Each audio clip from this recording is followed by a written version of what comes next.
Hello, well, leather sewing machines, I get so many questions about them. You know, what kind of machine does this? Can I have a machine for doing X? What's the best leather sewing machine to get? And what's the Singer 554K5 like? And so it goes on. Well, what I thought I'd do, there's obviously a need to know a bit more about leather sewing machines in general, so I'm going to cover a few of the sort of like basic things, and we'll take a look at some machines to show you some of the obvious features. But first of all, I want to answer the question, do you need a leather sewing machine? And the chances are you don't. If you enjoy a little bit of hand sewing, you enjoy using a saddler's clam, and you enjoy leather work as a hobby, then you really can't beat making nice things, you know, doing hand sewing, taking a joy in your lovely saddle stitch, and the saddle stitch is superior. It's lovely and strong, and is very so pleasurable. You're sewing away, perhaps watching some telly or listening to the radio or just reflecting on life. But hand sewing is very good and very nice and very enjoyable. So I'd say in that situation, just carry on and enjoy what you're doing.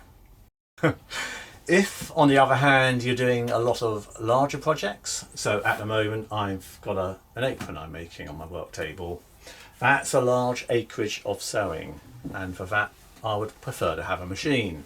And ditto if you're making things to sell for a profit, to get them at a competitive price, then a sewing machine can be a game changer.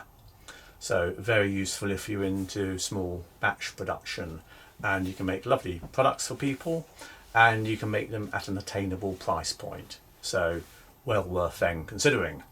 Now, key thing about leather sewing machines is that, and I'm going to say this twice because it is key, no one machine does everything. People say to me, oh, what's the best machine, you know, for doing leather work? And in my opinion, there's not. I've had quite a few machines over the years, and I would say that some machines are probably more versatile than others, but you need to decide on what kind of leather work you're doing and therefore what you want the machine for. Because generally speaking, you'll find a particular machine is very good at one type of leather work, not so good at another. And that's a very important point to take on board. That's why I said say it twice. Did I say it twice? Can't remember now. But anyway, you get the message.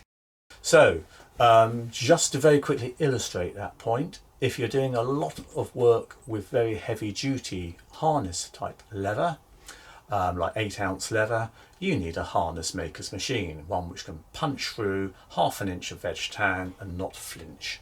Like the old Singer, I used to have the big harness machine. I put an early film up on that. Since sold that beautiful machine because I'm doing lighter weight leather work. So I'm using more thinner leathers like for bags and wallets and what have you. So I reluctantly let that machine go. But that's, I think, number one important thing. No one machine will do everything. The other, I think, key thing to say is there are different price points, obviously, with machines. And if you don't want to spend a lot, then I think there's some machines worth looking at. If you have a far higher budget for some serious production, then there's another group of machines to look at.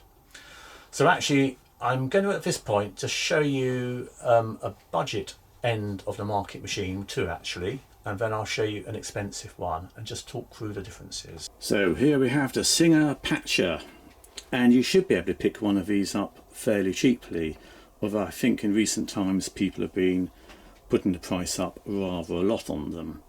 They're good machines. They have a nice slim cylinder arm, and an incredible feature about them is the foot rotates, so you can literally sew a circle with them.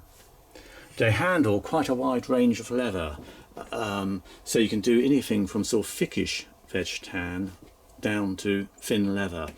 I'd say that they were a jack of all trades, but really not a master of any unless you're wanting to do a patch, because it's pretty well the only machine that will do that circular sewing a circle for you, or if you want to get something down its incredibly thin cylinder arm. But otherwise it's a good sort of like machine for hobbyist work really, You can, as I've got here, make a wooden table to make it into a flatbed, so you convert it from a cylinder arm to a flatbed. And you can obviously buy Chinese clone ones of these. Now the Chinese clones, I think you'll find, if you look on YouTube, the general consensus is they're pretty good if you're prepared to do quite a bit of fettling and sort of messing around with them. They're still obviously a bit rough at the edges, and they're probably good for hobby work, but I would say that would be as far as they would go.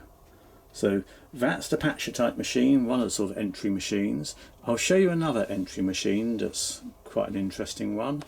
So this is my Singer 331K, very similar to the Singer 31K. It's a fairly sturdy machine that can punch through quite a good sort of bit of leather. I've put a hand crank on this one, and I've put a roller foot, and I've covered all of this in earlier films. I specifically have got this machine for doing very tight curves in leather, so like decorative stitching and applique work, but you could use it for basic leather sewing either with a standard foot or with its roller foot, and you can obviously pick one of these up very cheaply indeed. So you really needn't be spending much at all. So it's not a bad entry level machine. It has got limitations. It won't do anything brilliantly, but well, apart from probably the applique work and the tight circles, but otherwise it has some limitations. But you know, for the money, it'll be hard to beat. It's has the advantage probably over the likes of the granny, you know, black Singer machines like the Singer 66, in as much as it's a bit heavier duty, it's got the reverse on it, so a bit more versatile, and it can take a thicker thread. So yeah, not a bad machine all in all. Now the third machine I want to show you is just behind it. So this machine, it's an industrial machine, cylinder arm. The good thing about a cylinder arm machine is that if you're sewing things like bags, you can actually get in and around the top of the bag to sew the top. It's like seam. It gets into sort of like tight and awkward places.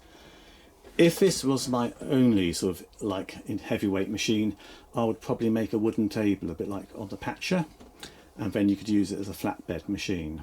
The beauty of this sort of machine is it has what's called compound feed. So basically the needle walks forward on the sewing cycle, stabs the leather, and then drags the leather back through the transit mechanism. So what that's doing, you've got slippery leather, and this machine has really perfect control of the leather on the sewing cycle. So you get very neat stitching, and it can climb sort of like bulky seams and do a perfect job. It has a Quart digital servo motor, and I've popped the film up about fitting digital servos, and it has geared down drive as well, so it can go really slowly with powerful punching power. So this machine, it's great for medium weight leather, so it'll be great for making bags and that sort of thing. As I say, it's a clone, it's expensive, but it's nothing like the price of the genuine PAF or Juki equivalents. So it's a good bit of machine. I'm extremely pleased with it for general leather work. So I think if you're doing a lot of sort of leather sewing, this will be a good choice. It's more versatile basically. So I guess in summary, what I'm saying really is, you know, don't get a sewing machine if you're enjoying your hand sewing and you're doing your leather craft as a hobby. If you want to get into production work, or you've got larger things to make, or you just enjoy machinery, then fine, get one. And I think if you're getting started and want to just sort of see what it's like, buy something like the Patcher or the basic Singer machine, and you're not investing more than, you know, 50 to a couple of £100 in the UK. You should be able to pick them up for that sort of price, and you'll be getting something to get some practice in, see if you like it, and take it from there. If you're doing quite a lot of sort of production work, I would then think about something like the cylinder arm I showed you, because it's got the compound feed. The other things to bear in mind is you get the larger industrial machines, they will have larger bobbins in them. So you can do more sewing at one go, and that's obviously saves a lot of time changing bobbins and what have you, and it saves this awkwardness when you run out halfway through a complicated seam. So yeah, the industrial machines, if you're doing volume work, are definitely worth considering, and I personally wouldn't be put off buying a clone machine either. So I hope that's given you a sort of bit of a thought. I would suggest that what you do is you take some samples of the kind of leather you'll be sewing along to a good sewing machine dealer, and they'll be able to show you a few machines, and then you can try them out. That's what I did. I just took some samples of what I had, tried a few different machines, and listened carefully to what the suppliers had to say, and took it from there. But don't expect me to have great knowledge on individual machines, because basically I use machines, I've given you some sort of pointers in this film, but I think it's really now over to you to go along to a supplier, try a few machines, have a chat with them and see what you can find.